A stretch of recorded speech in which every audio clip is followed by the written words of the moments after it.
Hello there! Today, we're going to talk about my favorite book, the Iliad.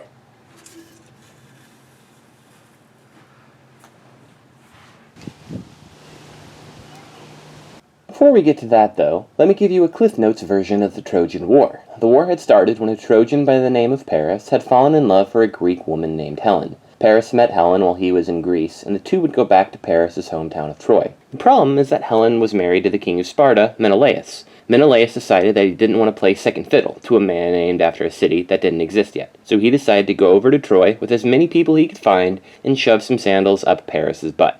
Priam, Paris' father, wasn't a fan of that idea, so he fought back. The Iliad is set during the final year of this 10-year war. Diomedes was the youngest of the Greek kings who had decided that he wanted to join Menelaus' murder party, and he was regarded as one of the best fighters in the Greek army who wasn't Achilles. This is pretty impressive, considering that the Greeks had a man who would inspire another classic in the Odyssey, and a man who inspired a good soap in Ajax. Diomedes was also bros with Odysseus, and was Athena's favorite warrior. The trio would go on to have quite a few adventures before the war, but that is another story for another day. Book 5 opens up with the Greek goddess Athena supercharging Diomedes with bravery. A guy like him didn't really need it, but a god giving you a pep talk is nothing but helpful. She then made his helmet and shield shoot fire like a mother-loving flamethrower. What happens next is about 4 paragraphs of Diomedes and his friends murdering the bejesus out of a bunch of Trojans. Things only turn around when a Trojan named Aeneas, the man who would build Rome, tag teams with Pandarus. Pandarus was able to shoot Diomedes in the shoulder and slow him down while Aeneas assisted on horseback. But now Diomedes was mad.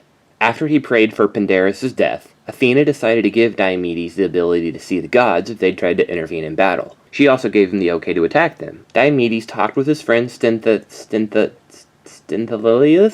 and they decided that since Aeneas already had divine horses, it would be best if they just stole them. Pandarus was a bit of an idiot, so he was already bragging about having killed Diomedes to Aeneas. Diomedes responded by chucking a spear at him. Now, I can't show you a picture of what happened, but the short version is that Pandarus basically got fatality like it was Mortal Kombat. It literally scared Aeneas and his horses so badly that Sthenthaleus was able to steal Aeneas' horses and leave him on his own.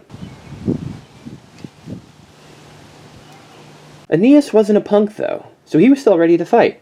After all, Aeneas was armed to the gills, and Diomedes was defenseless after he just chucked a spear. Diomedes then tossed a boulder at his groin. You may be tough, but if a man tosses a boulder at your nuts, then that fight is over. I don't care who you are. Before Diomedes could give Aeneas a deserved stabbing, his mom came to help. Unluckily for Diomedes, Aeneas' mom was the goddess of love, Aphrodite. Aphrodite tried to save her kid, but Diomedes really wanted to stab Aeneas. Since he couldn't quite reach Aeneas, he decided to do the next best thing and attack the literal personification of love. Understandably, Aphrodite wasn't expecting that, and when she got stabbed in the arm, she abandoned her kid like a wet puppy before leaving him to die. But then Apollo showed up. Apollo knew that Aeneas was important to the future, so he told Diomedes that he needed to chill out. Diomedes responded by trying to stab him. Diomedes charged at Apollo 3 times, which forced Apollo to blast him in the face with pure sunlight each time. Finally, Diomedes realized that fighting the god of light, the sun, archery, plague, music, and other stuff was going to be a lot harder than fighting the goddess of love. Eventually, he decided that beating the tar out of the founder of Rome and taking his lunch money was enough of a win for one day.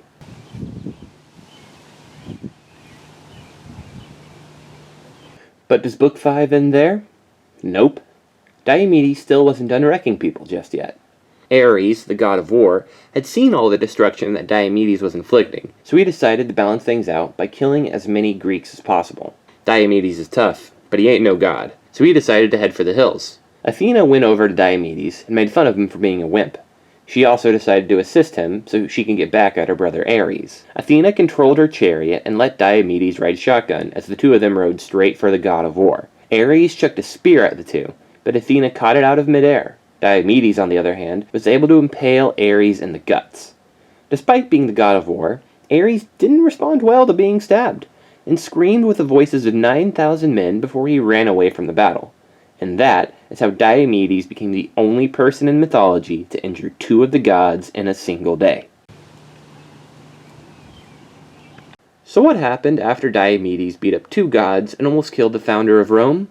Well, he went on some dope spy missions with his bro Odysseus, he competed in some funeral games with his fellow Greeks and won all of them, and he beat up Ajax, the soap guy, in a sparring match.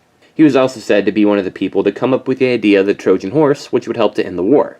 Once all the fighting was over, he was the only king to return home without being killed horrifically or having to go on a book-length adventure to get home. Diomedes would go on to explore Greece and Italy, found about 10 different cities, and just generally kick the tar out of people until Athena eventually made him immortal.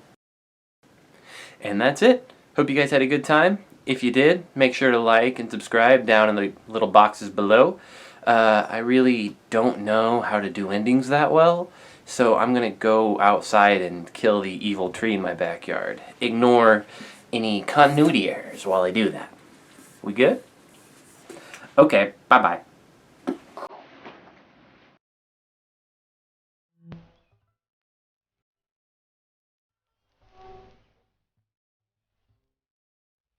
Oh, you're approaching me?